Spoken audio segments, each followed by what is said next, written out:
মাঝে মাঝে না ইউটিউবে যে রিচ কি হয় আমি তো নিজেই বুঝতে পারি না। কখন কখন মানে খুব ভালো রিচ দেয়, কখন কখন তো মানে একদমই ভিউ দেয় না। যাই হোক, তো আজকে একটা ইন্টারেস্টিং ব্লগ তোমার সাথে শেয়ার করছি। তো আজকে ছিল একটা মেকআপ শুট। তো আমি যার কাছে আমার বিয়ে আর রিসেপশনের মেকআপ করেছিলাম, তো সেই দিদিটাই আজকে এসেছিল একটা শুটের মানে শুট করানোর জন্য। তো এখানে দেখো আমাকে সবকিছু করে মানে রেডি করে দিয়েছে, মানে জাস্ট কি মানে সুন্দরভাবে সাজিয়েছিল যে কি বলবো। মানে ক্যামেরাতে তো অতটা ভালো লাগছে কিনা আমি জানি না, বাট রিয়েলে খুবই ভালো লাগছিল।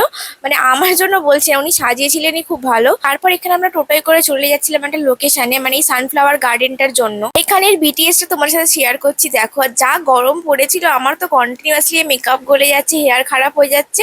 তো দিদি এখানে এসে ঠিক করে দিচ্ছিল। তারপর এখানে হচ্ছে দেখো রাস্তায় যাওয়ার পথে কি হলো, দিদি জুতোটাই খুলে ওখানে পড়ে গেছে। তো এখানে ভাই গিয়ে আনছিল। তো আর কি করা যাবে, পড়ে গেলে জুতোটা আমাকে দেখাচ্ছিল, দেখাতে দেখাতেই পড়ে গেছে। তো যাই হোক, ভালো লাগলে ব্লগটা প্লিজ লাইক করে দাও, চ্যানেলটাকে সাবস্ক্রাইব করতে ভুলো না কিন্তু। বাই।